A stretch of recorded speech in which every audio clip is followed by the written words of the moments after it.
সবাইকে প্রণাম, নমস্কার। সাপ্তাহিক কথামৃত পাঠের আয়োজনে সবাইকে স্বাগত জানাচ্ছি।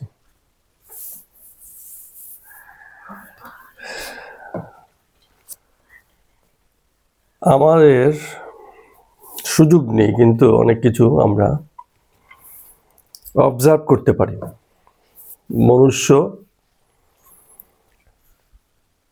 মানুষকে বলা হয় বুদ্ধিভিত্তিক প্রাণী, শুধু দেহভিত্তিক প্রাণী না। সে যদি শুধু দেহে আছে তা না, দেহের মধ্যে কোথাও একটা বুদ্ধিভিত্তিক স্তর আছে, যেখান থেকে সে তার জীবনটাকে ভাবনা, চিন্তা, কল্পনা, স্বপ্ন, স্মৃতি, কত রকম বুদ্ধিভিত্তিক স্তর থেকে জীবনকে বাঁচে। তারপরেও এই ব্যক্তি মানুষটাই খুব ছকবাঁধা হয়ে যায়। কখন কখন হয়ে যায়? অজ্ঞানতায়, মোহগ্রস্ততায়। ঠাকুর এসব দিয়ে অনেক কথা বলেছে, আমরাও এগুলো নিয়ে বলেছি। কি করে হয়? জগৎ মানেই এমন একটা স্তর, এটাকে, এই অজ্ঞানতার স্তরটাকেই বলছে মায়া। যা বোঝা গেল না, যার মোহচ্ছন্নতায় ব্যক্তি আকৃষ্ট হয়ে পড়লো, এটাকেই বলছে মায়া, মানে অজ্ঞান অবস্থা। বুঝলাম না আসলে কি হলো। অনেকটা যেন এরকম, আমি গান গাইতে পারি না, গানের 2-4 লাইন বলছি। এটা গান আছে বিখ্যাত, কিশোর কুমারের গাওয়া। তারে আমি চোখে দেখিনি, তার অনেক গল্প শুনেছি। গল্প শুনে তারে আমি অল্প অল্প ভালোবেসে ফেলেছি। রামকৃষ্ণ বলে, কথা প্রসঙ্গে বলছি আর কি। হ্যাঁ, তো যাকে দেখেনি, গানের কথা এরকম যে তার গল্প অনেক শুনেছে। গল্প শুনে এবার কি হচ্ছে, এত গল্প শুনেছে যে তাকে এখন অল্প অল্প ভালোবাসা জেগে গেছে তার প্রতি। গল্প শুনেই এরকম ঘটনাও হয়েছে, বিশেষ করে সবার সঙ্গে হয়েছে। এই কথা আমরা বলতে পারি না যে শুধু ব্যক্তি মানুষের সঙ্গে হয়েছে, আমাদের সবার সঙ্গে হয়েছে। এই যে এত ঈশ্বরের প্রতি ভালোবাসার গল্প বলা হয়, সব তো শোনাই গল্প। আমরা ঈশ্বর সম্পর্কে শুনেছি, শুনে কোথাও যেন মনে হয় একটু ভালোবেসেও ফেলেছি ঈশ্বরকে। হ্যাঁ, সেই অনেক সময় এগুলোর ব্যাপারে, এই শোনা গল্পের ব্যাপারে এই প্রশ্ন জাগে না, এই গল্প কথক কে আমাদের এই গল্পগুলো শোনাচ্ছে। আবার এই যে গল্পটা শুনলাম, শুনে ভিতর থেকে যে ভালোবাসাটা জেগে উঠলো, এই ভালোবাসাটা কি? আমারই ভালোবাসা, কিন্তু তার স্বরূপ হয়তো দেখা হয়নি বা জানা হয়নি, বোঝা হয়নি। ভালোবাসা, মন বলেছে ভালোবাসি, ওকে চলো ভালোবাসি। কেন ভালোবাসা? কিভাবে ভালোবাসা? কোথা থেকে আসলো এই ভালোবাসা? থাকবে তো চিরকাল, আবার চলে যাবে না তো? এই প্রশ্নগুলো, মানে কেন প্রশ্ন আসে না? কারণ মানুষ সবচেয়ে বেশি নিজের ব্যাপারে প্রশ্ন করতে কম ভালোবাসে। যত প্রশ্ন অন্যকে নিয়ে, ও কেন এমন, ও হাঁটে এরম করে কেন, ও এরম বললো কেন, নিজের ব্যাপারে কথা কম। বলো। মানুষ নিজেকে জানার জন্যই মানে নিজের পাশকে জানতে চায়। হ্যাঁ, ভালো কথা। ইতিহাস লোকে মানে নিজের আত্মপরিচয় খোঁজার লক্ষ্যে ইতিহাসকে পড়ে, ঠিক আছে। তো এই ইতিহাস প্রিয়তা তো সবার নাও থাকতে পারে। কেউ বলে অত পুরনো খবর জেনে লাভ নেই, আমি এই মুহূর্তে আছি, এই মুহূর্তের খবরই জানি, এরকম। তো যে প্রসঙ্গে বলছিলাম, অনেক সময় এরকমও হয়েছে, নবজাতক শিশুকে মা বাবার গল্প শোনাচ্ছে। বাবা কোথায় থাকে? বিদেশে। বাচ্চা বড় হচ্ছে বাবার গল্প শুনে। এখন একটু সুবিধা আছে, মোবাইল।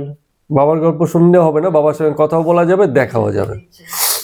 কিন্তু অনেক সময় এমনও হয়েছে যে বাবার সঙ্গে শুধু কথাই হয়েছে, কিন্তু কখনো সামনাসামনি দেখা হয়নি, এইরকম। তো সামনাসামনি দেখা হয়নি, অথচ বাবার প্রতি পিতৃপ্রেম, ভালোবাসা বাবার প্রতি।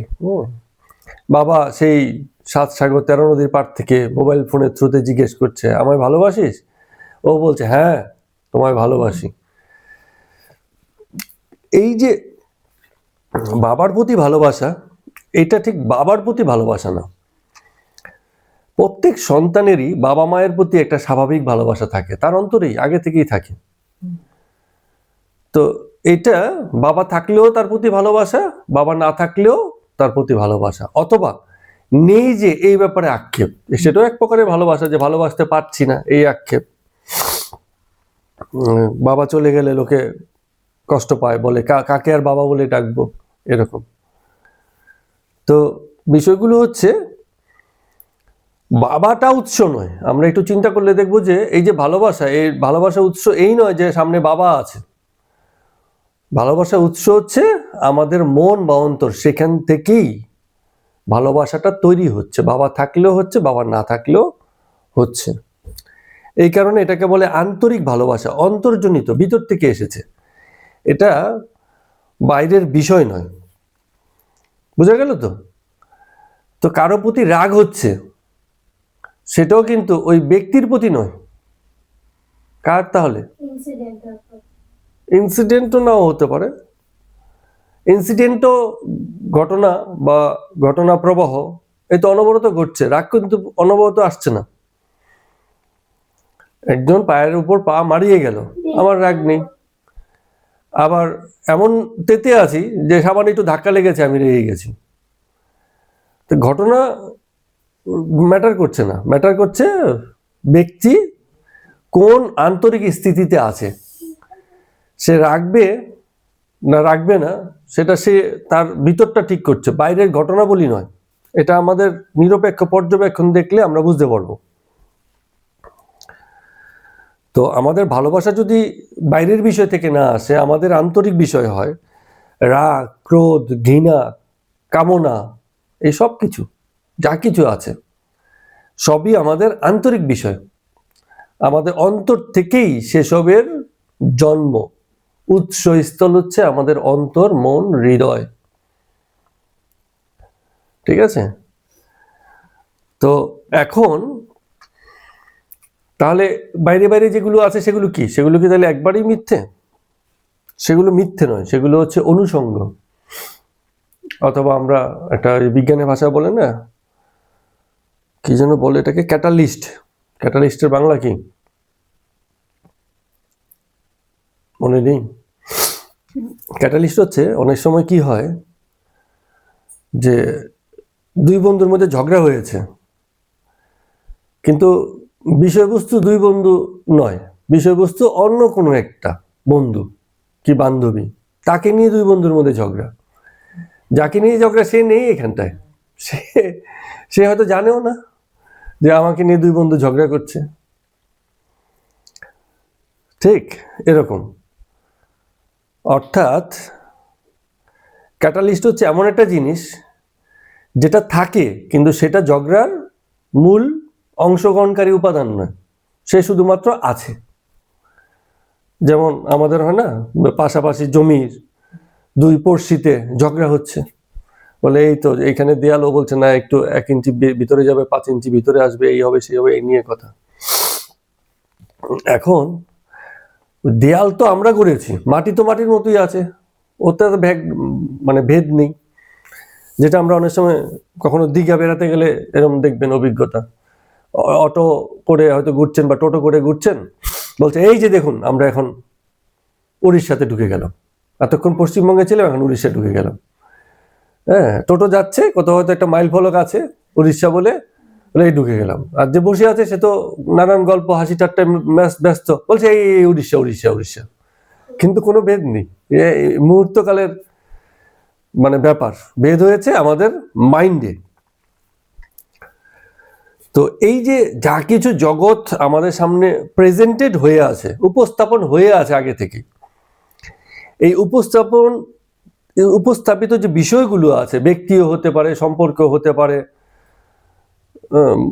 যে কোনো যত কিছু জগৎ বিষয়ে আমাদের ক্রিয়া প্রতিক্রিয়া দিতে পারি, এমন যা কিছু আছে, সব কিছুর ব্যাপারেই আমাদের যে ধারণা, এই ধারণাটা আমাদের জগৎ বাসের কারণে এসছে, জগতে বসবাস করছে বলে এসছে। এটাকে বলে জাগতিক সংস্কার।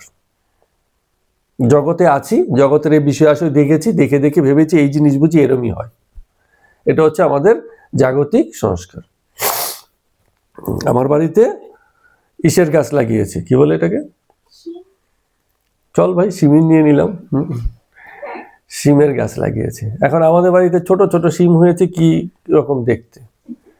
আবার একজনের বাড়িতে বেশ লম্বা লম্বা বড় বড় সিম হয়েছে। তাই আমি বললাম, ভাবছি যে ধর সিম হলে ওরকমই হয়, আর কি সিম হচ্ছে এগুলো। কারো বাড়িতে আবার হয়তো একটু লালচে গ্রিন টাইপের একটু রঙিন, হ্যাঁ কি সুন্দর রঙিন সিম হয়েছে।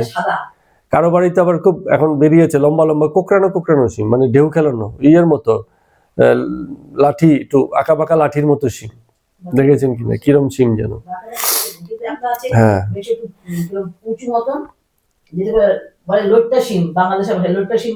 হ্যাঁ অনেকটা ওই টাইপের, ঠিকই বলছেন। হ্যাঁ তো কত রকম। এখন যার বাড়িতে একটা সাধারণ সিম তৈরি হয়েছে, যেমন প্রজ্ঞার বাড়িতে যেরকম সিম হয়, প্রজ্ঞা ভাবছে ধর এটা কোনো সিম হলো, সিম বুঝি ওরমই হয়। কারণ কি আমরা ওরম দেখে আমাদের একটা ধারণা জন্মেছে। ডিম ফুটে বাচ্চা হবে, আমার একটা লাল মুরগির ছানা চাই, একটা লাল মুরগির ছানা চাই, ডিমে তা দেওয়া হচ্ছে তাই ফুটে বাচ্চা হবে। কিরকম একটা সাদা ফাদা একটা বেরিয়েছে। বলে ধর লাল মুরগি ঝুটি থাকবে তবে না মুরগি, এইসব চলে না। কারণ কি আমরা জগতে যা দেখেছি, যখন আমাদের সঙ্গে ঘটনাগুলো ঘটে আমরা ব্যাপারগুলোকে ওরম ভাবেই দেখতে চাই। বলছে শিপে ঘুরতে নিয়ে যাওয়া হবে, বলছে বড় শিপ আসবে, শিপে ঘুরতে নিয়ে যাওয়া হবে। এখন আমরা আরব্য সাগরে ওই যারা আরব আমির শাহীর রাজারা যেসব শিপে ঘুরে বেড়ায়, মাথার মধ্যে তো সেসব দেখে বসে আছি আমরা। মানে এই যে কি বলে এটাকে, রিলে ফিরে দেখছি বড় বড় শিপ, 5 তলা 7 তলা 10 তলা সমান শিপ, আলোক উজ্জ্বল, আধুনিক সব সুযোগ সুবিধা। তা আমাদেরও বলেছে শিপে নিয়ে যাওয়া হবে। তা আমরা গিয়ে দেখছি এই বাবা, এ তো একটা সাধারণ নৌকো, লঞ্চ টাইপের। কোথায়, হ্যাঁ লঞ্চ, এ তো শিপ শিপ বলে তো মাথা খারাপ করে দিয়েছে। তো এই যে আগে কিছু ভেবে রেখেছি, কিছু দেখে রেখেছি, এইটা হচ্ছে আমাদের সংস্কার, জগতের সংস্কার। জগতে যা দেখেছি আমাদের মধ্যে সেই জিনিসটাই আছে। আমরা জানিয়েছি যে এই বিষয়গুলো বুঝি এরমই হয়। প্রথমবার কেউ হসপিটালে ভর্তি হয়েছে, কেউ অভিজ্ঞতা হয়তো শুনেছে। কি শুনেছে? যে হসপিটালে রাতের বেলা কোনো আয়া বুয়াকে ডেকে পাওয়া যায় না। এই যে বলছেন উনি ফ্যাক্ট। হ্যাঁ, তা আপনি এমন একটা জায়গাতে ভর্তি হয়েছেন, সেখানে তো আপনার ডাকতে না ডাকতে দিনে মানে ঘন্টায় ঘন্টায় এসে সবাই খোঁজ খবর করছে। তো আপনার অভিজ্ঞতার সাথে এবার কি করছেন, মেলাচ্ছেন। কেউ তো আসার কথা নয়, কোথা থেকে এলো, এত যত্নার্থী কেন করছে, তাহলে কি টাকা বেশি চাইবে নাকি? ঠিক আছে, হ্যাঁ। তার মানে কি হচ্ছে, একরকম শুনে এসেছি, আবার গিয়ে দেখছি আরেক রকম। আবার কেউ বলে রেখেছে যে ওই হসপিটালে যাও, ওখানে খুব মানে সুন্দর সেবা হয়। তো এইসব শুনে টুনে অনেক পয়সা টয়সা খরচা করে ভর্তি হয়েছি, ও মা আমার বেলাতে কোনো সেবা নেই, লোক ডেকে পাওয়া যাচ্ছে না। তো কনসেপ্ট তো মিলছে না। তার মানে আগে কিছু শুনেছি আর প্রথমে অভিজ্ঞতায় নিচ্ছি, প্রত্যক্ষ করছি। তো প্রথমে যা কিছু শুনে রেখেছি, দেখে রেখেছি, বুঝে রেখেছি, ওটাই হচ্ছে আমার সংস্কার। আর যখন আমি নতুন করে অভিজ্ঞতায় নিলাম, সেটা হচ্ছে আমার বিচার। বুঝে গেল? বিচারটা মানে আমার অভিজ্ঞতার সাথে বাস্তবতার মেল করাতে গিয়ে আমি যা কিছু মেল পাচ্ছি বা অমিল পাচ্ছি, সেটা কি করে বুঝলাম যে মেল অমিল? আমার বিচার আমাকে বলছে মিলেছে অথবা মিলেনি। ঠিক আছে? তো এইটা একটা বিষয়। এখন জগতের বিষয়ে যা কিছু ঘটে সব সংস্কার আর বিচারের মাধ্যমে সেটা বুঝি। কেবলমাত্র একটা জায়গাতে গিয়ে আমরা অন্ধ হয়ে যাই। কোনটা? জগতের বাইরের কোন বিষয়? জগৎ বিষয়, বিচার, সংস্কার সব ঠিক আছে, মেনে নিলাম, কোনো প্রতিবাদ নেই। বলো, ভুল শুদ্ধ চিন্তা করে লাভ কি? এ তো পরীক্ষা হচ্ছে না। আমরা বলছি জগতের বিষয়ে যা কিছু আছে, যা আগে থেকেই, প্রথমে বললাম না একটা কথা, প্রেজেন্টেড হয়ে আছে, উপস্থাপন হয়ে আছে আগে থেকে, সেগুলোকে আমরা দেখে আমাদের মাথায় সেট করে নিয়েছি যে হ্যাঁ বিষয়গুলো বুঝি এমনই হয়। ঠিক আছে? এখন সেটাকে আমরা বলছি সংস্কার। আর এই বিচারটা, এটা যে সংস্কার এবং যখন প্রত্যক্ষ অভিজ্ঞতার সঙ্গে মিলছে, তখন আমরা এটা কি করে বুঝছি যে এটা মিললো কি মিললো না, সেটা হচ্ছে আমাদের বিচার। তো সংস্কার আর বিচার বাইরের জগতের বিষয় হয়, কিন্তু যখন বাইরের জগতের বাইরে একটা বিষয় আছে বা জগৎ নয় এমন একটা বিষয় আছে, সেই বিষয়ে যখন বলি তখন আর সংস্কার হিসেবে তাকে মানতে রাজি নই। সেটা কি? সেটা হচ্ছে আমাদের মন। আমাদের মন, বুদ্ধি, অহংকার এগুলো প্রিপ্রেজেন্টেড। যেমন ছোটবেলায় বাচ্চাদেরকে হয় না, বলে ওই যে কিছু দিলে, হ্যাঁ, বলে মা পিছন থেকে বলে দেয়, বলো বলো থ্যাংক ইউ, বলো থ্যাংক ইউ, বলো আঙ্কেলকে, বলে দেয় তো। এটা একটা মানে সংস্কার শেখানো হচ্ছে। তার মানে কেউ কিছু যদি তোমার জন্য করে, তুমি কৃতজ্ঞতাবশত তাকে তুমি ধন্যবাদ জানাবে। এই কৃতজ্ঞতা, এই বোধ বাচ্চাদের থাকে না, ওদেরকে শেখানো হয়। এটাকে বলে সহবত, আদব কায়দা শেখানো, বলো তো এরকম। তো এই যে শেখানো হলো, এই যে মাইন্ডটা শিখলো, এই যে যা কিছু শিখলো, শিখে শিখে মনটা বড় হলো, সেগুলো হচ্ছে মনের সংস্কার। এটা তো জগতের সংস্কার, আর এটা হচ্ছে মনের সংস্কার। জগতের ক্রিয়া প্রতিক্রিয়া কিরকম দেব, মন কখন কিরকম ক্রিয়া করবে, কখনো রাখবো, কখনো হাসবো, কখনো কাঁদবো, কখনো চুপ মেরে থাকবো, যত রকম আমরা করতে পারি, ঠিক আছে। এই সব কিছু আমরা যে অমনি করব বা আমরা যে করি, এর কারণ কি? আমাদের মন সেভাবেই সংস্কারিত। সংস্কার ছাড়া মনেরও ক্রিয়া হয় না। মনও মুক্ত নয়, সেও সংস্কারে আবদ্ধ, ঠিক আছে। তো এই বাহিরের সংস্কার আর অন্তরের সংস্কার, এই দুই মিলে যা হয় সেটা কি? সেটাই ব্যক্তি আমি। আমরা সংস্কার ছাড়া আর কিছু নই। যদি এই যা কিছু জগৎ অভিজ্ঞতা আর মনের প্রশিক্ষণ এগুলো বাদ দিই, তো দেখা যাবে এমন একটা মন যেটাকে বলা হয় বাচ্চা মন।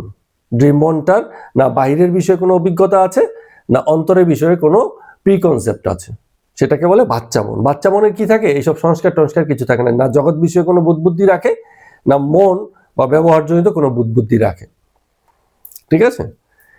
তো এইটা, এই যে বাচ্চা অবস্থাটা, ঠাকুর ওই যে অনেক সময় একটা কথা বলেন না, যে যারা তেমন সাধু তারা শিশুর মতো হয়ে যায়। কেন এই কথাটা বলেছে? কারণ তাদের এই দু প্রকারের সংস্কার যা মনে এবং জগতে আছে সেগুলো ত্যাগ হয়ে যায়। সংস্কার ত্যাগ হলেই একমাত্র শিশু মন পাওয়া যায়। তখন ব্যক্তি কেমন হয়? তো জগতের সংস্কার যখন ত্যাগ হয়ে গেল, জগতের সংস্কার কি চলে গেল? মনের সংস্কার যখন ত্যাগ হয়ে গেল, মন থেকে সংস্কার কি উবে গেল? উবে যায় নাই, সেটা থাকে, কিন্তু ব্যক্তি তখন থাকে দ্রষ্টা স্বরূপে। এই যে ভিতরে মনের মধ্যে একটা রাগ জন্মাচ্ছে, আরেকটা মন, মনের এই দুটো অংশ, একটা দ্রষ্টা, একটা হচ্ছে মন ইটসেলফ। তো যেটা মন ইটসেলফ, সে রেগে ওঠে, আর দ্রষ্টা দেখে, বলে ওই দেখ তোর মন রেগে গেছে। অনেক সময় আমরা বলি না যে ভিতরে ভিতরে, হ্যাঁ আমার মনে হলো যেন আমি রেগে গেলাম। তো আমি রেগে গেলাম, এটা যদি মনের ব্যাপার হয়, আর তাহলে কে দেখলো যে আমি রেগে গেলাম? তাহলে মন ইটসেলফ যেমন একটা আছে, আবার মনের বাইরে একজন দ্রষ্টা আছে। আমি যে ঘুমিয়ে পড়েছি এটা বুঝলো কে ঘুমের সময়? আমি তো ঘুমিয়ে পড়েছি, আমার তো বোধ বুদ্ধি নেই তখন। ব্রেন তো ঘুমিয়ে পড়ে যখন কোনো মানে গভীর ঘুম হয়, তখন স্বপ্ন পর্যন্ত থাকে না। সেই মুহূর্তে ওই সময়টায় কেমন লেগেছিল এটা অবজার্ভ করে কে? অবচেতন মন। মনেরই একটা অংশ, এটাকে বলে অবচেতন মন। মানে যেই মন চেতন পূর্ণ, সেই চেতন মন কি সংস্কার আশ্রিত, সে বিভিন্ন বিষয় আসে ভেবে রেখেছে। একটা মন আছে যার ভিতরে কিছু নেই, সেই যে অবচেতন, মানে চেতনের অন্তরালে থাকে, সেই অবচেতন মনটা তখন অবজার্ভ করে যে আমি ঘুমিয়ে আছি। যে মনে কোনো সংস্কার নেই, সে কোনো কনসেপ্ট দেয় না, সে শুধু অবজার্ভ করে। সে ভালো মন্দ কিছু বলে না, সে শুধু অবজার্ভ করে, সে শুধু দেখে। মনও ঘুমিয়ে পড়ে। কোন মনটা ঘুমায়? সংস্কারিত মন। মনের তিনটে স্তর আছে। তিনটে স্তর বলো, তোমার তো জানার কথা। একটা অবচেতন মন, একটা চেতন মন, আর একটা হচ্ছে কি বলবো এটাকে, ওভার এক্সারসাইজড মাইন্ড। আমি আমার মতো বলছি, তুমি বলো। একটা হচ্ছে অবচেতন মন, যেটা হচ্ছে আনকনসিয়াস। তারপর হচ্ছে যেটা আনকনসিয়াস প্লাস কনসিয়াস, ওটা হচ্ছে সাবকনসিয়াস। আর একটা হচ্ছে কনসিয়াস। ঠিক আছে। তো এই যেই মনটা মানে কনসাস, যেটাকে আমরা বলছি, এই যে কনসাস মনের ক্ষেত্রে এই যে বলছি দ্রষ্টা স্বরূপ, কনসাস মনটাই হচ্ছে দ্রষ্টা স্বরূপ। যে দেখতে পেল, যা কিছু ঘটছে নিজের সঙ্গে এবং জগতের সঙ্গে সে দেখতে পাচ্ছে বাইরে থেকে, কনসাস হয়ে গেছে সে। আর অবচেতন কি, যখন আমার বাহ্যিক চেতনা নাই তখনও আমার মনের কোনো একটা অংশ অবজার্ভ করছে, ঠিক আছে, সেই মনটা। আর যে মনটা কনসাস এবং আনকনসাস দুইয়ের স্তরে রয়ে গেছে সেটা হচ্ছে আমাদের এই জগতের মন। এই মুহূর্তে আমরা যেভাবে আছি, আমরা কথা শুনছি, আমাদের মাথায় অনেক রকম চিন্তা ভাবনা চলছে, কেউ হয়তো বাড়িতে কিছু একটা মানে তালাটা লাগিয়ে এলাম কিনা, হ্যাঁ, অর্ধেক পথ চলে এসছে, পাঠও শুনছে, তালা লাগিয়ে এসছেন তো,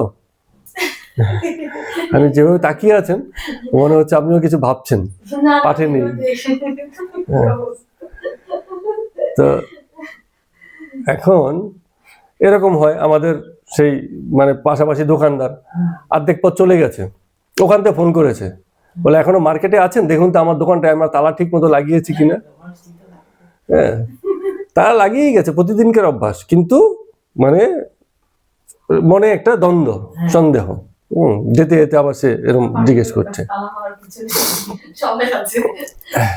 তো বিষয়টা হচ্ছে ওই জায়গাতে, তার মানে কি হলো, আজকে যে বিষয়গুলো সামগ্রিকভাবে আলোচনা হলো সেটা হচ্ছে যে আমাদের বাইরের জগৎ বিষয়ক যত অভিজ্ঞতা সেগুলো এক এক প্রকারের সংস্কার আমাদের, আর মন যে বিভিন্ন সময় ক্রিয়া প্রতিক্রিয়া দেখায় সেগুলো আমাদের সংস্কার, আমাদের মন সেভাবে তৈরি হয়েছে। তাহলে এই যে ব্যক্তি আমরা হচ্ছে একটা সংস্কারের কালেকশন, বিভিন্ন রকম সংস্কারের কালেকশন, যা যেমন ভাবে আমরা শিখেছি, পরিচয়, অভিজ্ঞতা নিয়েছি, তার একটা কালেকশন হয়েছে। আরেকটা বলছি কি মন, দ্রষ্টা মন। তখন এই কালেকশনগুলো, সংস্কারগুলো জীবন থেকে হারিয়ে যায় না, কিন্তু একজন দ্রষ্টা মন আছে, যেটাকে আমরা সুপার কনসাস বা কনসাস মাইন্ড বলি, সেই মনটা তখন এগুলোকে অবজার্ভ করতে পারে। আর যে এর মধ্যে থাকে, নিজেকে আলাদা করতে পারে না, সে তখন কি করে, এগুলোর মধ্যে ক্রিয়া প্রতিক্রিয়া দেয়, সুখ দুঃখে জাতাকলে পড়ে যায়। তখন সে বাইরের বিষয়, নিজের মনের বিষয় বলে কিছু না, ঘুম থেকে উঠে দেখছি মনটা খারাপ। আরে তোমার সঙ্গে কিছুই ঘটেনি, তুমি তোমার বলছো মন খারাপ, কেন এরকম হচ্ছে? কারণ মাইন্ড জীবনে এমন কিছু প্রত্যাশা করে রেখেছে, হয়তো ঘুম থেকে উঠে সবকিছুর ভার একত্রিত এসে তার মনটাকে ভার করে দিয়েছে। কোনো বিশেষ বিষয় ঘটনা নয়, জীবনের প্রতি প্রত্যাশার কোনো একটা জায়গাতে, কোনো একটা পয়েন্টে তার হয়তো মনে হয়েছে আর ঠিক ভালো লাগছে না, সেখান থেকেই একটা হতাশার মাইন্ড সে আবিষ্কার করেছে ঘুম থেকে ওঠার পর, ঘটনা ছাড়াই। তো এই যে বিষয়গুলো ঘটে আমাদের ব্যক্তির সঙ্গে, কেন ঘটে? কারণ আমরা সংস্কারিত হয়ে আছি। তো যে কথাটা সর্বশেষ বলবো, যে দ্রষ্টা যদি হওয়া যায় তখন আমি কি হারিয়ে যায়? দ্রষ্টা যখন হয়ে গেল, যে মনটা সংস্কারিত, সেই সংস্কারিত মনটা কি হারিয়ে যায়? হারিয়ে যায় না। আমাদের জীবনটা এত সুন্দর যে জীবনের এই বোধ বা ব্যক্তিও বিভিন্ন স্তরে, মনের যেমন বিভিন্ন স্তরের কথা বললাম, ব্যক্তিও বিভিন্ন স্তরেই তার জীবনযাপন করে। কখনো বাজারে গেলে সাধু সন্তরা তো দরাদরি করে না? ওই যে কি যেন একবারে বললো না, যে রামকৃষ্ণ মিশন মঠের মহারাজরা দিনের শেষে দুপুরবেলা বাজারে যায়, গিয়ে সব দরদাম করে, বেশি বেশি লাগে তো তাদের, কত কমে কত সস্তায় কিনে আনতে পারে, হ্যাঁ, সেই সব চেষ্টা করে। তো কেন করে? তার তো 10টা মন হওয়ার কথা, সেসব তো হওয়ার কথা নয়। তো যেমনই হোক, কথা হচ্ছে এই জগতে যখন ওঠে, ব্যক্তি যখন জগতে থাকে, দেহবোধে থাকে, তখন তার দেহবোধের সংস্কারগুলোকে সে মান্যতা দেয়, কিন্তু বিচার কখনো হারায় না, বিচারটা তখনও সেদিনও থাকে। তো জগৎ যতক্ষণ থাকবে ততক্ষণ বিচার থাকবে, ভালো আছি, মন্দ আছি, কেমন আছি, ওই নেই সেই নেই, আমার সাথে অন্যায় হলো, আমার সাথে ন্যায় হলো, আমাকে খুব আদর করলো, এগুলো কিসের ফল? এগুলো হচ্ছে আমাদের বিচারের ফল। আমরা যে প্রিকনসেপ্ট ধরে রেখেছি, পূর্ব সংস্কার, তার সঙ্গে মিললে বা না মিললে এইসব বিচার আমাদের মধ্যে চলতে থাকে। ঠিক আছে? তো যাই হোক, এই প্রারম্ভিক আলোচনা দিয়ে আজকে আমরা কথামৃতের পর্ব সংখ্যা, আজকে পর্ব সংখ্যা হচ্ছে 139 শুরু করছি। পর্ব সংখ্যা 139। আমরা দেখেছি ঠাকুর রামকৃষ্ণ দেব পীড়াতে ভুগছেন, দুরারোগ্য পীড়া, মানে এটার ঠিক মুক্তি নেই, এরকম। তো একজন ভদ্রলোক, অনেকে এসছেন সেদিন ভক্তবৃন্দ, তার মধ্যে শ্যাম বসু বলে একজন ভদ্রলোক আছেন। তিনি কথা প্রসঙ্গে অনেক কথার মধ্য থেকে একটা কথা বলছেন, ঠাকুর আপনি যে 2 কাঁটা ফেলে দেওয়ার কথা বলেন, হ্যাঁ, সেটা ফেলে দেওয়ার পর তাহলে কি থাকবে? এই 2 কাটার ব্যাপারটা কি? হ্যাঁ, কাটা দিয়ে কাটা তোলা। একটা কাটা পায়ে গেঁথেছে, সেটাকে তুলতে গেলে আরেকটা কাটার ব্যবহার করতে হবে। তো একটা দিয়ে একটা তুলে ফেললাম, দুটো কাটাই যখন উঠে গেল কি করব? দুটোই যত্ন করে রেখে দেবো? দুটোই ফেলতে হয়। তো শ্যামল বসু বলছে দুটোই যদি ফেলে দিই তাহলে আর কি থাকলো? তখন রামকৃষ্ণদেব ঠাকুর বলছেন নিত্য শুদ্ধ বোধ রূপম, নিত্য শুদ্ধ বোধ রূপম, যেটার আলোচনাটা আমরা এতক্ষণ একটু আগে বলেছি। নিত্য শুদ্ধ বোধ রূপম মানে কি? নিত্য মানে কি? যেটা মানে স্থায়ী হয়, চিরকাল। না আমার বেদনার বোধ আছে, না সেখান থেকে মুক্তির বোধ আছে, কারণ দুটোই উঠে গেছে। যে কাঁটাটা ঢুকেছিল, যন্ত্রণা দিচ্ছিল, সেটাও উঠে গেছে, আবার যে কাঁটাটা আমাকে মুক্তি দিয়েছে সেটাও উঠে গেছে, এবং দুটো ফেলেও দিয়েছি। তো যখন এই যন্ত্রণাও ফেলে দিয়েছি, পরিত্রাণও ফেলে দিয়েছি, তখন থাকলো কি? শুদ্ধ বোধ। মানে তখন আর কিছু নেই, না যন্ত্রণা, না যন্ত্রণা থেকে নিরুপম বা উপশমের উপায় খোঁজা, কোনো কিছুই থাকলো না। এবং এই যে বোধ, নিত্য শুদ্ধ বোধ রূপণ, এইটাই শেষ পর্যন্ত থাকে। এবং এই বোধেই সেই সন্ন্যাসী ব্যক্তি যারা থাকে, যারা এই ত্যাগের বা বৈরাগ্যের প্রতিষ্ঠাতে যায়, তারা এই এই জিনিসগুলোকে প্রতিষ্ঠা দেয়, তখন আর কিছু থাকে না। প্রজ্ঞা কি বলছো? তাহলে বলো না কথা। যদি কেউ জিজ্ঞাসা করে, এটা বুঝাতে গিয়ে আবার ঠাকুর রামকৃষ্ণদেব বলছেন যদি কেউ জিজ্ঞেস করে ঘি খেতে কেমন লাগলো, তাকে কি করে বুঝাবো? কি একটুখানি ঘি 1 চামচ ঘি মুখে দিয়ে দিতে হবে, দেখ এবার কিরম লাগে। আমি যতই বলি যে ঘি এরম খেতে একটু এই লাগে, এরম মনে হয়, তো যে খায়নি সে তো যতই ব্যাখ্যা করে বলি ওতে কোনো কাজ হবে না। এই জন্য সাধু সন্তরা জীবনে যা কিছু বুঝেছে এই বই লিখে আর কথা বলে আমাদেরকে বুঝাতে পারেনি। যদি বুঝাতেই পারতো তাহলে আমরাও সাধু সন্ত হয়ে যেতে পারতাম। তো উপায় একটাই থাকে, ব্যক্তি হিমসেলফ অর হারসেলফ, সে নিজেই একমাত্র উপায়, একটাই উপায়, যে তার নিজের অভিজ্ঞতার ভিতর থেকেই, উপলব্ধির ভিতর থেকেই সে বুঝবে। এছাড়া সাধু সন্তর কথা শুনে অত বোঝা যায় না, নাহলে এত শুনি লাভটা কি? সে তো জীবন একই জায়গাতেই দাঁড়িয়ে। ঠাকুর আবার ইয়ার্কি করছেন, বলছে একটি মেয়েকে তার অপর মেয়ে সঙ্গী জিজ্ঞেস করছে, বলে তোর স্বামী এসেছে, আচ্ছা ভাই স্বামী এলে পরে কিরূপ আনন্দ হয় বলতো দেখি। তো মেয়েটি বললে, ভাই তোর স্বামী হলে তবে তুই জানবি, হ্যাঁ, স্বামী ঘরে এলে কেমন আনন্দ হয়। এছাড়া কিভাবে বুঝাবে? বোঝানোর উপায় নেই। ভগবতী হিমালয় ঘরে যখন জন্মালেন, তখন মা নানান রূপে তাকে দর্শন দিয়েছেন।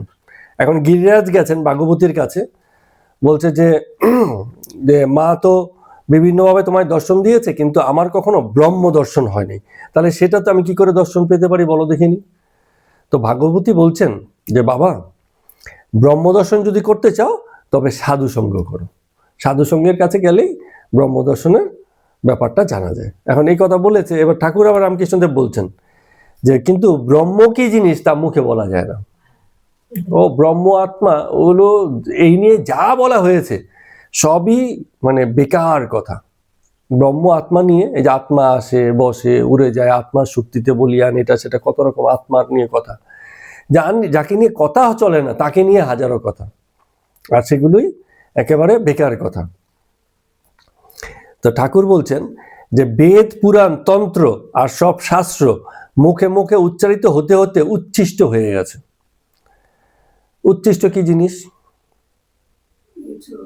এটো, যেটা মানে একজন খেয়েছে আবার একজন, ওই ভদ্রলোক খাওয়ার আগে কিন্তু সেটা উচ্ছিষ্ট ছিল না। তারপর যে রেঁধেছে তার কাছে উচ্ছিষ্ট নয়, যতক্ষণ পর্যন্ত অন্যের পাতে না পড়ছে ততক্ষণ পর্যন্ত সেটা ঠিক আছে। যেই কারো পাতে পড়ে গেল সেটা উচ্ছিষ্ট হয়ে গেল। তার মানে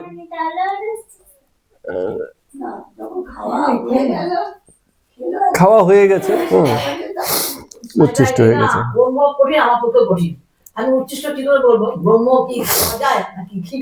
এখন ওই কথাটাই ঠাকুর বলছেন যে বেদ পুরাণ তন্ত্র মন্ত্র এসবে যা কিছু আছে এত মুখে উচ্চারিত হয়েছে আর এত তার ব্যাখ্যা আর কথা হয়েছে এসব নিয়ে, যে সেসব বিষয় উচ্ছিষ্ট হয়ে গেছে। উচ্ছিষ্ট মানে কি? পাতে পাতে ঘুরেছে, ওই জিনিস কেউ জানলে পরে খাবে? খাবে না। এক পাতে গেছে আরেক পাতে গেছে, ও খাবে না। পাতে পড়া মানে ও লোকে বলবে যে ও উচ্ছিষ্ট হয়ে গেছে, তোমার পাতে পড়েছে ভাই, ও আমি খেতে পারবো না, তোমার জিনিস তুমি খাও নালে ফেলো। তো বেদ তন্ত্র পুরাণের যত কথা সব এত বলা হয়েছে, এত ভাবে অনেকে অনেক রকম ভাবে ব্যাখ্যা করেছে যে বিষয়গুলো উচ্ছিষ্ট হয়ে গেছে, কিন্তু এই ব্রহ্ম বিষয়ে যত যাই বলা হয়েছে কোনো কিছুই হাজারো কথা ব্রহ্মকে প্রকাশ করতে পারেনি, ওটা উচ্ছিষ্ট নয়। ব্রহ্ম আত্মা সেই একই জায়গাতেই আছে, যতই বলি যতই করি, হ্যাঁ, আত্মদর্শন ব্রহ্মদর্শন এই সেই কোনো কিছুই তাকে প্রকাশ করতে পারে না। তো এইটা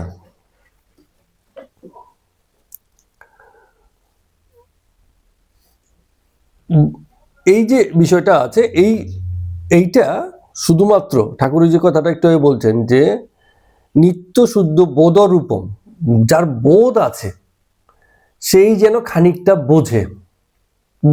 বোধ দিয়ে বোঝা যায়, কোনো কথাবার্তা দিয়ে, গল্প পড়ে, বই পড়ে, কেউর কাছ থেকে শুনে বোঝা যাবে না। ব্যক্তির নিজস্ব বোধ বুদ্ধি দিয়ে তার যেটুকুনো ক্ষমতা সেটুকুনো সে বুঝতে পারে, যেটুকু বুঝতে পারলো সেটুকু আবার বলতে পারবে না, বলা যাবে না, বলে প্রকাশ করতে পারবে না। হ্যাঁ, তোরা যেমন দেখছিস আমিও তেমন দেখছি, বুঝেছেন? একটু বলুন। এই আমি তো বুঝেছি কিন্তু বলতে তো পারবো না। এটা এমন জিনিস, বিবেকানন্দ তো দর্শন করেছেন, যখন বিবেকানন্দ ধ্যানস্থ হলেন, রামকৃষ্ণের মাথায় হাত দেওয়ার পর ধ্যানস্থ হলেন, তো তখন বিবেকানন্দ ধ্যানেই বসে আনন্দে মনগুলো রয়েছে। তখন রামকৃষ্ণ বললেন, ওরে শালা, তুই অমৃতের সন্ধান পেয়েছিস, তুই যে একাই ভোগ করবি, তাই জন্য যে তোকে ডেকেছি, তুই বিশ্বে কাউকে জানাবি না। কারণ ধ্যানে যখন মগ্ন বিবেকানন্দ ব্রাহ্মণ আশীর্বাদ করার পরে ধ্যানস্থ হয়ে গেছেন, তখন বিবেকানন্দ ওই দেখেই অদ্ভুত, উনি মগ্ন হয়ে আছেন, ওনার ধ্যান ভাঙতে ইচ্ছে করছে না। তখন রামকৃষ্ণদেব আবার মাথায় ধাক্কা দিলেন, যে কি হচ্ছে এটা, আপনি যেটা বুঝতে পারছেন, ও দর্শন করছে, ওই জন্য আনন্দ ইয়ে হয়েছে। তখন দেখে একটা জ্যোতি বেরোয় কপাল থেকে, মানুষের এই তৃণান্তে একটা জ্যোতি বেরোয়, এই জায়গাটা চকচক চকচক করে। রামকৃষ্ণ বুঝতে পারছেন ও মাকে দর্শন বা ব্রহ্মকে দর্শন করছে। তখন বলে, ওর সারা তুই একাই আনন্দ উপভোগ করবি, কাউকে দিবি না। তখন ধ্যানটা ভাঙিয়ে দিলেন রামকৃষ্ণদেব। এই যে কথাগুলো আমরা শুনলাম, গল্পগুলো, এইটাই আমাদের সংস্কার। এই যে শুনে নিয়েছি, এটা আমার সংস্কার। আবার যেদিন আমার সঙ্গে ঘটবে সেটা হচ্ছে আমার বোধ। পার্থক্যটা বোঝা গেল? যা কিছু ঘটছে আমাদের সঙ্গে, যা কিছু শুনেছি তার ব্যাপারে, সেগুলো হচ্ছে সংস্কার। আর যখন আমার সঙ্গে কিছু কিছু ঘটলো, সেটা হচ্ছে আমার বোধ।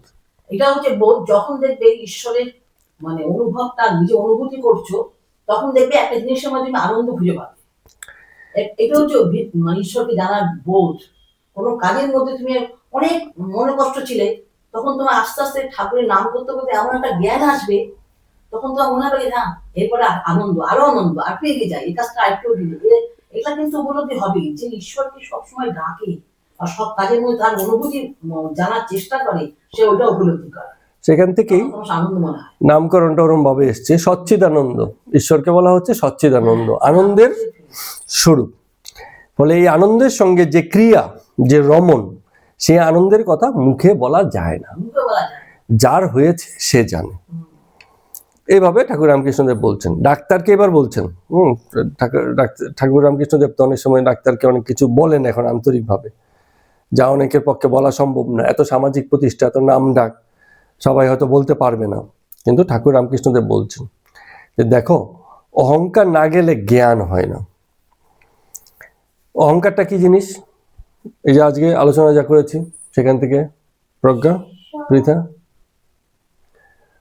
অহংকার কি জিনিস? ওই যাকে আমরা জেনেছি ভিতরে আর বাইরে, সেটাই আমার অহংকার। আমি যাকে জেনেছি, যেসব বিষয় জেনেছি, আমি তোটা কি, সেটাই তো বললাম আজকে আলোচনায়, যে জগৎ বিষয়ে যা জ্ঞান সেটা হচ্ছে জগতের সংস্কার, আর আত্ম বিষয়ে যা জ্ঞান সেটা হচ্ছে আত্ম সংস্কার। এই সংস্কারটাই অহংকার। এই তো আমি হয়ে আছি, এর বাইরে আর আমি কিছু নেই। তো এই যে সংস্কার, আত্ম সংস্কার, সেটা যতক্ষণ পর্যন্ত না যাবে ততক্ষণ পর্যন্ত জ্ঞান হয় না। কারণ আমি কিছু জেনেছি আর আমি কিছু বুঝেছি, এটাই আমার সংস্কার, আমি এখানেই আটকে আছি। তো মুক্ত হব কবে? যখন আমি চলে যাবে। আমি ও আমার এই দুটি অজ্ঞান, তুমি ও তোমার এই দুটি হচ্ছে জ্ঞান। তুমি আর তোমার মানে কি? যখন তাকে তিনি হিসাবে জানি।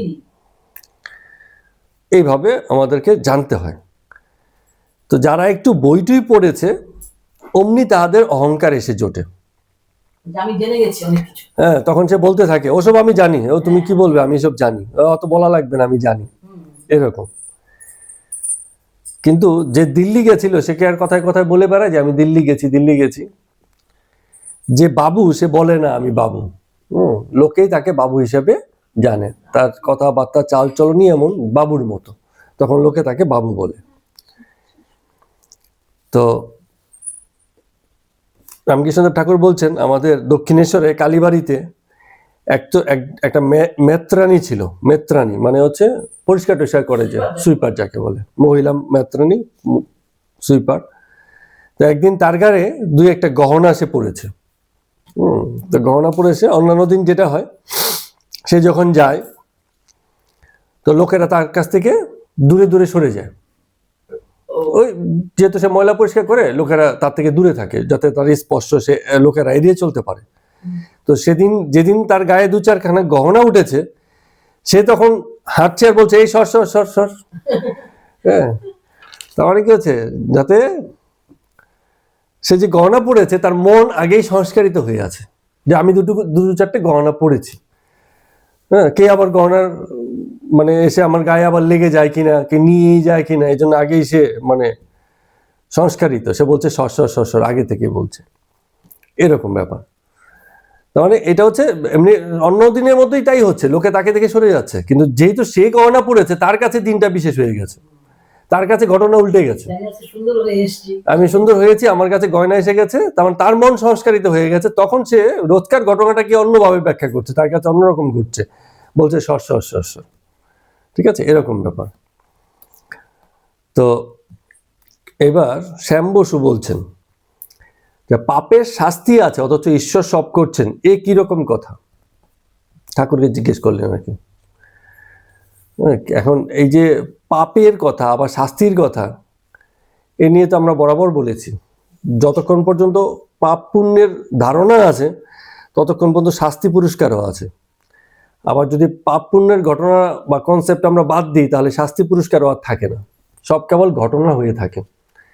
আর যখন ভালো শাস্তি পুরস্কার মানে ভালো কিছু করলে স্কুলে কি হয়, পুরস্কার দেয় না, আবার খারাপ কিছু করলে শাস্তি দেয় না, কর্মের ফলস্বরূপ। তো জগতেও আমাদের মধ্যে একটা কনসেপ্ট আছে যে যদি আমরা ভালো কাজ করি তাহলে আমাদের জন্য পুরস্কার থাকবে, আর যদি মন্দ কাজ করি তাহলে আমাদের জন্য কি হচ্ছে, শাস্তি থাকবে। কিন্তু জগৎ কি সেই নিয়মে চলে আদৌ? জগতের কিছু অংশ কখনো কখনো মনে হয় এই নিয়মেই চলছে, আবার কখনো কখনো মনে হয় এই বাবা এইসব নিয়ম টিয়ম কিচ্ছু নেই, জগৎ তার একটা আপন নিয়মে চলছে। সে যে কাকে শাস্তি দেবে আর কাকে পুরস্কার দেবে ওই আমরা হিসাব করে তাকে মিলাতে পারি না। তো ওই কথাটাই বলছে। এখন রামকৃষ্ণদেব ঠাকুর কি বলছেন এই যে তুমি বলছো এটা হচ্ছে মানে তোমার সোনার বেনে বুদ্ধি। সোনারও যে আছে তার ব্যবসায়িক বুদ্ধি যেমন হয়, ওই যে আমরা একদিন করলাম না, হরি হরি হরি, হর হর, কেশব কেশব। হ্যাঁ, তার মানে দোকানে ঢুকেছে, জিজ্ঞেস করছে কেশব এরা কারা, হরি হরণ করো, নিয়ে নাও। মালিক ওখান থেকে বলছে হর হর, তল মানে ব্যাচ বিক্রি কর, এরকম ব্যাপার। এগুলো হচ্ছে বেনে বুদ্ধি। নরেন্দ্র বলছে যে সোনার বেনে বুদ্ধি অর্থাৎ ক্যালকুলেটিং বুদ্ধি। ক্যালকুলেটিং বুদ্ধিটা কিসের? এই ক্যালকুলেশনটা কার? ব্যক্তির ক্যালকুলেশন। কিসের উপর এই ক্যালকুলেশনটা দাঁড়িয়ে আছে? আবারও বলছি, আজকে শুরু করেছিলাম ওই বিষয়টা দিয়ে। কি সেটা? মাইন্ডসেটটা কি আমরা বলেছি সংস্কার। ঠিক আছে, মাইন্ডসেট এবং অভিজ্ঞতা, জগৎ সংস্কার আর জগৎ বুদ্ধি এবং ব্যক্তির নিজস্ব সংস্কার, এসবের উপরে দাঁড়িয়ে আছে। এই সংস্কারের উপর থেকেই ক্যালকুলেশন। এই জন্য বলে যার সংস্কার যত উন্নত জগৎকে সে তত ভালো চোখে দেখবে, আর সংস্কার যদি খারাপ হয় তাহলে সে জগৎকে ওরম ভাবেই দেখবে। তোমার কাছে জগৎ ততটুকুই হিংসাপূর্ণ যতটা তুমি হিংসুক হয়ে আছো। যে হিংসুক ও ভাবে সবাই ওর সঙ্গে হিংসা করে আর ওর মনে ততই হিংসা, কারণ সে তাই হয়ে আছে। তো এই আমাদের সংস্কারই আমাদের মানে সামগ্রিক চরিত্র মানে হচ্ছে স্থিতি। এখানে চরিত্র মানে ক্যারেক্টার না, ভালো সৎ চরিত্র অসৎ চরিত্র ওরকম না, এটা হচ্ছে স্থিতি। আমরা কেমন হয়ে আছি সেই স্থিতিটাকে নির্ধারণ করছে। রামকৃষ্ণদেব ঠাকুর সেই তার পুরনো কথাটাই বলে যে তুমি এই যে ঈশ্বর শাস্তি দেবেন, ঈশ্বর মানে তাকে মুক্তি দেবেন কি আমাকে পুরস্কার দেবেন, এইসব জিনিস ভাবতে যাবে কেন? তুমি জগতে এসছো, জগতের বাগানে আম খাবে, তুমি আমই খাও। সেই গাছে কত পাতা ডাল, হ্যাঁ, কত কোটি পাতা আছে, মালিকে, হ্যাঁ, এইসবের হিসেব তোমার করার দরকার নেই এবং করিও না। হিসেব মতো করি না। যখন ব্যক্তি সংস্কারগ্রস্ত হয়ে যায় তখনই করে। আমরা যখন ভাত চাল খাই তখন এটা ভাবি যে কোন কৃষক এটা ফলিয়েছে, ওইসব ভাবি না। এরকম আমাদের হয় না, আমরা শুধু ভোগেই থাকি। এই জোগাড়কে দিল সেই সম্পর্কে আমরা ভাবি না, যেমনটা ভাবার দরকার নেই। সুরির দোকানে গিয়ে আমাদের একটু মদ খাওয়ার কথা, যত টাকা দেবো তত টাকার মদ দেবে, আমরা গিলে চলে আসবো। এখন সুরির কাছে বসে গল্প করছি যে তোমার এখানে কতটা মদ আছে, এত মদে চলে কিনা, কত লাভ হয়। বলে কি বাবা এত লাভ? হ্যাঁ, তো সুরি কি বলবে তখন? বলবে দিয়েছি, খেয়ে এবার বাড়ি যাও, আমার মদের পিপের হিসেব তুমি নিতে এসো না, অ্যালাউ করবে না। ঠিক আছে, এইরকম আর কি। তো ডাক্তারবাবু বলছেন যে ঈশ্বরের যে মদ সেটা হচ্ছে ইনফিনিট, অর্থাৎ এই মদের বা এই যে মানে নেশাগ্রস্ততার, এই নেশাগ্রস্ততার কোনো সীমা নেই, ইনফিনিট। এই জন্য ঠাকুর বলছেন যে এই জন্য আমরা ঈশ্বরকে আম্মুক্তারি দিয়ে রাখবো, যে যা হোক ভালো মন্দ তুমি যা কিছু করো, আমার ওসব নিয়ে এত বিচার নেই। তুমি আমার সঙ্গে ভালো করলে, তুমি আমার সঙ্গে মন্দ করলে, আমাকে পাপের শাস্তি দিলে কি পুণ্যের পুরস্কার দিলে, সেসব আমি ভাবতে যাই না। যা তোমার মনে হয়েছে তা তুমি আমার সঙ্গে করেছো, আমার শুধু তোমার সঙ্গে সম্পর্ক, এটাকে বলে অহেতুকী সম্পর্ক। তারও একটা পিছনে কারণ আমরা আবিষ্কার করেছিলাম, যে একেবারে অহেতুক হয় না, তার পিছনে একটা আনন্দ থাকে।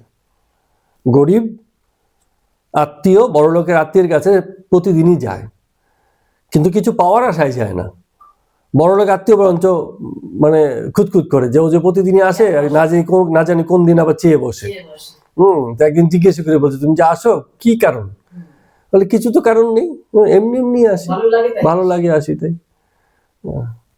তো সেই রকম আর কি, যে ঈশ্বরকে যে ভালোবাসি বা সে আমার সঙ্গে ওই পুরস্কার দিয়েছে বলে বা আমাকে আমার শত্রুকে শাস্তি দিয়েছে বলে তার প্রতি ভালোবাসা আমার বেড়ে গেল, বিষয়টা তা না। বিষয়টা হচ্ছে তাকেই আমার ভালো লাগে, তার বিষয়েই আমার যত অনুরাগ, আর ভালো লাগে বলেই সে ভালো করুক মন্দ করুক সেসবের দিকে যাই না, আমি মানে তাতেই আছি।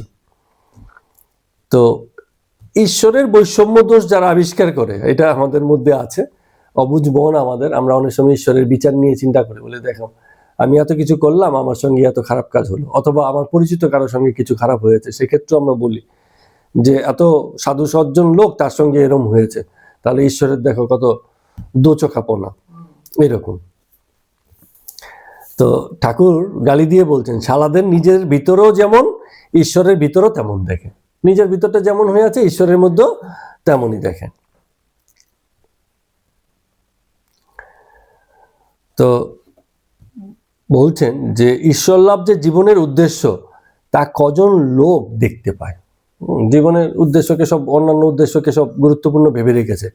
কজন লোক আছে ওই জীবনের রুটিনে যেমন অন্যান্য কাজ করতে হয়, ঈশ্বরের ধ্যান সাধনাও একটা কাজের মধ্যে, একটা রুটিনের মতো অংশ হয়ে আছে, এর বেশি আর কিছু নেই। কেন নেই? কারণটা হচ্ছে আন্ডারস্ট্যান্ডিং বা বোঝার চেষ্টাটা নেই, ঈশ্বর তত্ত্বকে বোঝার চেষ্টা নেই। যে যা কিছু ভেবে রেখেছে সে সেভাবেই চলছে, জীবন সেইভাবেই চলছে।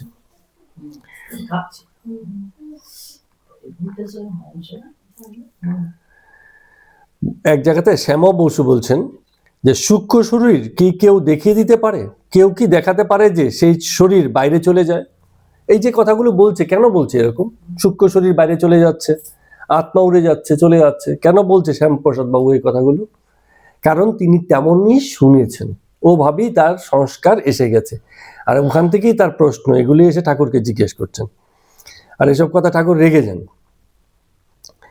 বলে যারা ঠিক ভক্ত তাদের দায় পড়েছে তোমার দেখাতে যে মানে আত্মা থাকে কি চলে যায়, সূক্ষ্ম শরীরে এলো কি গেল, কোন শালা মানবে আর কোন শালা মানবে না তাতে তাদের দায় কি? আমার হাতে একটা বড়লোক ভক্ত আছে, এসব দেখানো যাদের উদ্দেশ্য তারা কখনো এসব কথা বলবে না। কারণ ঠাকুরের অত নেই, কাউকে তোষামত করে চলার ব্যক্তি নয়। ভালোবাসা সবার প্রতি, কিন্তু অনুরাগ কারো প্রতি নেই, বিশেষ অনুরাগ কারো প্রতি নেই। তো শ্যাম বসু আবার বলছেন স্থূলদেহ আর সূক্ষ্মদেহ এসবের মধ্যে প্রভেদ কি? কেন এইসব কথাগুলি বলছেন? কারণ কিছু একটা পড়ে এসছেন, ঠাকুরের কাছে গিয়েছেন, কিছু একটা বই পুস্তক শাস্ত্র পড়েছেন, গিয়ে সেসব কথাই জিজ্ঞেস করছেন। তো রামকৃষ্ণদেব বলছেন যে পঞ্চভূত লয়ে যে দেহ, পঞ্চভূত কি কি মনে আছে তো? একটা বলে দিলি। আকাশ, আকাশ, জল, জল, জল, বায়ু, বায়ু, আগুন, আগুন, পৃথিবী। ঠিক ঠিক আছে, আমরা সিরিয়াল বলতে পারলে খুব ভালো। প্রথমে আকাশ তত্ত্ব, মানে কি, এটা কোনো অস্তিত্ব নেই, শূন্যতা। তারপরে কি আছে? বায়ু তত্ত্ব, যে কিছু ঘনীভূত হলো, মনে হলো যেন, ঠিক আছে, কিছু একটা। জলতত্ত্ব, প্রথমে হচ্ছে অগ্নিতত্ত্ব, অগ্নিতত্ত্ব, জল তত্ত্ব, আর যখন জল আসবে তখন পৃথিবী বা কঠিন রূপটা চলে আসবে, সহজ জিনিস। তো এই যে শরীর, আমাদের এই শরীর এই পঞ্চভূতের উপাদান দিয়ে তৈরি। এটা হচ্ছে স্থূল দেহ, এই শরীরটা হচ্ছে স্থূল দেহ। আর সূক্ষ্ম শরীর কোনটা? সূক্ষ্ম শরীর কোনটা? সূক্ষ্ম শরীর হচ্ছে মন, বুদ্ধি, অহংকার, চিত্ত, এসব সমন্বয়ে যে শরীরটা গড়ে উঠেছে সেটা হচ্ছে সূক্ষ্ম শরীর। তো ভগবানের যে আনন্দ লাভ, সেটা কোন শরীর দিয়ে আমরা টের পাই? স্থূল শরীর না সূক্ষ্ম শরীর?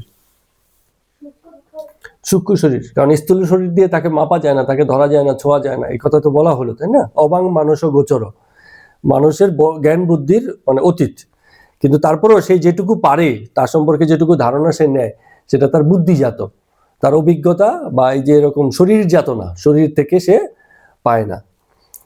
তো এই জন্য এটাকে বলা হয় ভাগবতী তনু, এই মনটাকে, সূক্ষ্ম শরীরটাকে বলে ভাগবতী তনু, অর্থাৎ ঈশ্বরের শরীর। এই শরীরটা জগতের শরীর, প্রকৃতির শরীর। আর মন, বুদ্ধি, অহংকার, এটা হচ্ছে ঈশ্বরের বা পুরুষের শরীর। পুরুষকে প্রকৃতি আর পুরুষ দুই বলেছিলাম। জগৎ রূপে, দেহ রূপে যা প্রকাশিত তা হচ্ছে প্রকৃতি, আর যা এই দেহ আর মনের, দেহ আর জগতের বস্তুর বাইরে, ভৌত শরীরের বাইরে, তা হচ্ছে মন, বুদ্ধি, অহংকার, সেগুলো হচ্ছে সূক্ষ্ম শরীর। এটা হচ্ছে ঈশ্বরের শরীর বা ভাগবতী তনু বলে। এই ভাগবতী মানে কি? ওই মানে ভাগবত, ভাগবত, হ্যাঁ, মানে ঈশ্বর সম্পর্কীয়। এবং এটাকে বলা হয় মহাকারণ, যাকে মুখে বলা যায় না বা বোঝা যায় না। বিজ্ঞান, বিশেষ জ্ঞান, এই বিষয়ে বিশেষ জ্ঞান হলেই কেবলমাত্র তাকে বোঝা যায়। তো ঠাকুর বলছেন যে কেবল শুনলে কি হবে, কিছু করো। সিদ্ধি সিদ্ধি বললে কি হবে, তাতে কি নেশা হয়? কি করতে হবে? যেমন আমরা অনেক সময় বলি না যে জল জল জল বললে কি জলের তেষ্টা মিটে যাবে? কেউ একজন তৃষ্ণার্ত হয়েছে, বলছে যে তুমি জল জল করো, বলো জলতে থাকো, জল জল জল জল, তৃষ্ণা মিটে যাবে? জল পান করতে হবে, খেতে হবে। আমরা মানে বলি, বাংলা ভাষায় বলি জল খাওয়া, জল পান করা।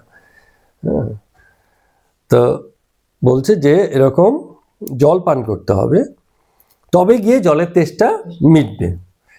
তো এই এখান থেকে একটা কথাও বলে, যে অনেকে আছে কৃষ্ণ কৃষ্ণ রাম রাম বলছে, তাতে কি আর কৃষ্ণ দর্শন হচ্ছে, রাম দর্শন হচ্ছে? হচ্ছে না। দর্শনের জন্য কি লাগবে? ওই অন্তর্বুদ্ধিটা, যেটাকে ওই যে ভাগবতী তনু বললো, ভাগবতী শরীর, মন, বুদ্ধি, অহংকার, এটাকে সজাগ করে দিতে হবে, এটাকে কাজে লাগাতে হবে, তবে গিয়ে মানে পাওয়া যাবে। শুধু মুখের উচ্চারণের ভিতর দিয়ে কৃষ্ণ কৃষ্ণ রাম রাম দিয়ে, হ্যাঁ, তার আত্ম উপলব্ধি হয় না। কৃষ্ণকে সামনে দেখেও হবে না যদি কৃষ্ণত্বের জ্ঞান না থাকে। আবার যখন কৃষ্ণত্বের জ্ঞান থাকবে, তখন সে সামনে যেই থাকুক, সে নন কৃষ্ণ হলেও তার মধ্যে কৃষ্ণ দেখা যাবে। কারণ কৃষ্ণত্বের জ্ঞান আছে। যেটা আমরা বললাম না, ভিতরে হিংসা থাকলে জগতের সবকিছুতেই হিংসা, এবং মনে হবে সবাই তার সঙ্গে হিংসা করছে। আর নিজের ভিতরে প্রেম থাকলে জগতের সবকিছুই প্রেম, মনে হবে আমিও তার জগতের সঙ্গে প্রেমী আছি, জগতও আমার সঙ্গে প্রেমী আছে। তো এমনিভাবে যার অন্তরে কৃষ্ণত্বের বাস, এবং কৃষ্ণত্বের বাস কেন মানে রিপিট হয় সেটাও কিন্তু খুব পরিষ্কার। কারণ কৃষ্ণ রিপিট হবে না, এক কৃষ্ণ একবারই জন্মেছে, কিন্তু কৃষ্ণত্বের বারে বারে প্রকাশ হয়। মহাত্মা, মহাপুরুষ, তাদের চরিত্র, জ্ঞান, দর্শন, এসবের মধ্যে দিয়ে সেই কৃষ্ণত্বেরই বারে বারে প্রকাশ ঘটে। আর এই কৃষ্ণত্বের জ্ঞানটাই গুরুত্বপূর্ণ। তো বলছেন যে লোকে বলে ধর্ম, দানের ভিতরের থেকে বড় কোনো ধর্ম নেই, দানই সবচেয়ে বড় ধর্ম। এখন তো আবার বলে সেবাই অনেক বড় ধর্ম। তো সেবা দান তো প্রায় পরস্পরের মিল আছে, কিন্তু ঠাকুরের এক কথা হচ্ছে, ঠাকুর নিজে কোথায় দান করলো, কোথায় সেবা করলো, কিন্তু তারপরে সে কি ধর্ম করেনি?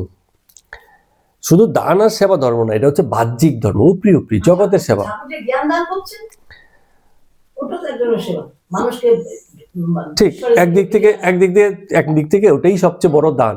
জ্ঞান দানই হচ্ছে সবচেয়ে বড় দান। এটা কেন বলছি, উপনিষদের একটা কথা আছে যে জগতের সবচেয়ে বড় দান হচ্ছে জ্ঞান দান। জ্ঞান দান, ওই অর্থ সম্পদ জ্ঞান দেন। খাওয়া এটা সেটা ওইসব করে কিছু হয় না, জ্ঞান দান হলেই সবচেয়ে বড় দান হতো। সেই হিসাবে সবচেয়ে বেশি দান তিনিই আমাদেরকে করেছেন, জীবনের সবটা দিয়েই এই দান করেছেন। মানুষকে সহজভাবে ঈশ্বরের দিকে এগিয়ে দিয়েছেন। কিন্তু যে একজনকে পাশে বসে খাওয়ালো, সেবা হলো, ওইটা বড় কিছু হয়নি। ওটাও কিছু হয়েছে কিন্তু অত বড় কিছু হয়নি, ঠিক আছে? তো ঠাকুর বলছেন যে এই দ্বৈত বোধ যদি না কাটে, আলো বোধ যদি থাকে, অন্ধকার বোধ থাকবে। যতক্ষণ এক বোধ আছে, কেউ একজন বিশেষ হয়েছে আমার জীবনে, এটার অর্থ হচ্ছে আমার জীবনে অনেকের অপশন আছে। আর যদি অনেকের অপশন না থাকে তাহলে একও থাকে না। অনেক নেই আমার কাছে, একও নেই, সব এক হয়ে গেছে, এরকম বোধ থাকে। তো এমন যদি হয় তবেই সেই ধ্যান, সেই ধারণা জগৎ বিষয় বুঝতে উৎকৃষ্ট। এবার সেই পুরনো একটা খুব দারুণ কথা যেটা ঠাকুর বারবার বলেন, বলছে কেউ যদি শুকরের মাংস খেয়েও ঈশ্বরের পাদপদ্মে ভক্তি রাখতে পারে সেও সেরা। আর যদি হবিষ্যি খেয়েও মন সংসারে আসক্ত হয়ে থাকে, ও দিয়ে কোনো কাজ হবে না। তো এরকম ভাবে খুব কঠিন ভাবে আবার খুব সহজ ভাবে ঠাকুর আমাদের সকলকে বোঝাচ্ছেন। তো আজকের মতো কথামৃত পাঠ আমরা এখানে শেষ করছি। সবাইকে প্রণাম এবং নমস্কার। সহজভাবে ঈশ্বরকে জানানো হচ্ছে প্রচেষ্টা।